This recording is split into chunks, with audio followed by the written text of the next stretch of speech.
Salut à tous, j'espère que vous allez bien. Je suis ravie de vous retrouver aujourd'hui pour un nouveau In My Mailbox. Alors je sais que sur l'article j'ai dit que je n'avais pas eu le temps de vous tourner une vidéo, mais finalement j'ai trouvé un petit moment et donc je vais vous faire cette vidéo pour vous montrer mes réceptions de la semaine, puisqu'il y en a quand même quelques-unes et que j'avais très envie de vous en parler de vive voix. Donc on va commencer tout de suite. Donc tout d'abord, j'ai reçu un livre que j'avais commandé directement à l'auteur.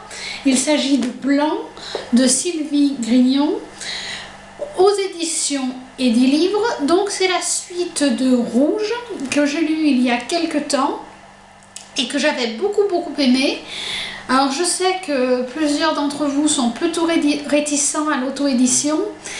Mais là, c'est vraiment un très bon polar dans le cadre de l'auto-édition et j'avais très envie de lire la suite, d'autant plus que je trouve cette couverture absolument sublime.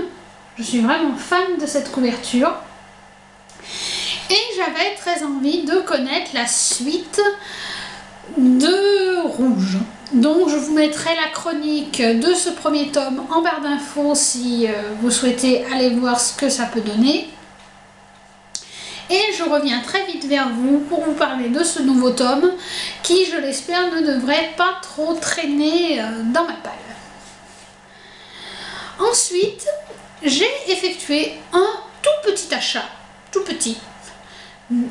Alors c'est vrai, je vous avais dit que j'étais en mode restriction, que je ne voulais plus acheter trop de livres, mais là cette semaine j'ai reçu un service de presse qui m'a plus ou moins poussé à acheter le livre. Donc pour le livre, il s'agit du Robert des noms propres de Amélie Nothomb. Cela fait mais très longtemps que je n'ai pas lu de livre d'Amélie Nothomb, parce que bon, ces livres en général sont très vite lus, mais bon voilà, il y a pas mal de petits détails qui ont fait que je n'avais plus trop envie de me plonger dans ces romans. Sauf qu'en début de semaine, j'ai reçu Colonel de Mathieu Saladin. Alors il s'agit d'un CD, voilà, je vous le montre, un CD qui est un CD de poésie qui tourne autour de ce personnage du roman d'Amélie Nothomb. Et donc je me suis dit que pour écouter le CD, c'était peut-être mieux d'avoir lu le livre avant. Donc je pense lire le livre dans le courant de la semaine prochaine, écouter le CD dans la foulée et vous parler de tout ça très rapidement parce que je suis assez curieuse de voir ce qu'on peut faire en musique à partir d'un personnage de fiction. Donc voilà, à voir.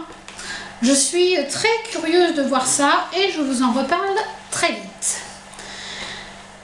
J'ai ensuite reçu un service de presse des éditions Michelon par rapport à leur programme de cette nouvelle saison.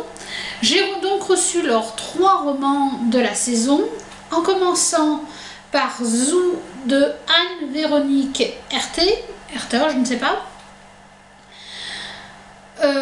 Voilà, une couverture très sobre qui est très jolie, je trouve.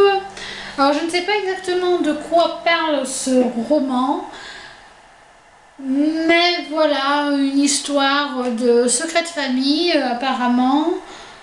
Je ne sais pas. Il va falloir que je lise pour vous en parler parce que je n'ai pas encore vraiment saisi de quoi parle ce roman. Tout ce que je sais, c'est que les romans Michelon sont des romans à portée littéraire assez importante et j'avais donc très envie de découvrir ce titre.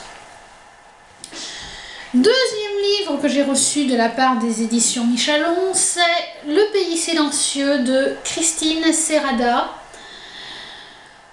L'histoire d'une femme qui est malade, voilà, c'est ce que je suis en train de lire sur le 4e de couverture, une femme malade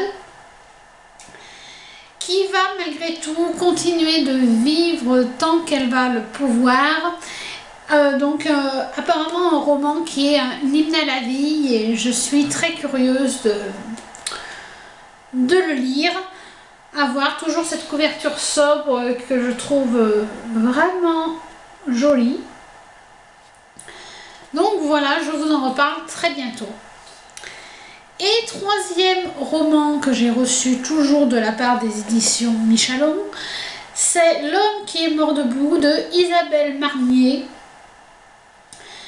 L'histoire d'une jeune femme qui est victime d'un accident de la route et pendant ce temps, son mari va décéder, d'après ce que j'ai compris, elle va rencontrer un autre homme, mais cet autre homme va être victime d'un infarctus et lui aussi va vouloir vivre sa vie malgré la maladie et malgré les épreuves. Donc je pense que ça peut être encore un livre très émouvant, toujours la couverture grise que je trouve très jolie. Voilà, mais je ne sais pas trop non plus de quoi parle ce roman, mais j'ai très hâte de le lire quand même pour voir de quoi il retourne exactement. Comme à chaque fois avec les romans Michalon, le résumé n'en dit pas énormément, que ce soit pour... je vais essayer de tenir les trois. Voilà, que ce soit pour n'importe lequel de ces romans, le résumé ne dit pas beaucoup de choses. Mais voilà, c'est des résumés qui donnent quand même envie de lire le roman, sachant que ce sont des résumés qui montrent déjà la portée du livre par rapport à ce que l'auteur souhaite apporter. Et enfin, j'ai reçu un livre de la part des éditions Kero.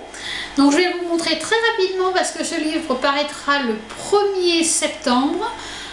Donc la chronique n'apparaîtra qu'à ce moment-là, mais je vous montre quand même très vite. Il s'agit de Wave de, alors attention au nom, Sonali Derani Yagala. Désolée pour la prononciation du nom que j'ai beaucoup de mal à dire. Et donc ce livre est un témoignage autour du tsunami de 2004. Donc voilà, je ne vais pas vous en dire plus par rapport à ce livre, je le lis et je vous en reparle la semaine prochaine. Voilà, donc ça c'était mon In My Mailbox de la semaine. Je reconnais que je l'ai fait de manière très rapide parce que je ne sais pas trop quoi vous dire par rapport à tout ce que j'ai reçu. Mais en tout cas, ce sont des livres que j'ai très hâte de découvrir. Dont j'ai très hâte de vous parler et donc qui ne devrait pas traîner trop longtemps dans ma palle normalement. Sur ce, j'espère que vous aussi vous avez fait de très belles acquisitions cette semaine et je vous dis à très vite pour une prochaine vidéo. Bye!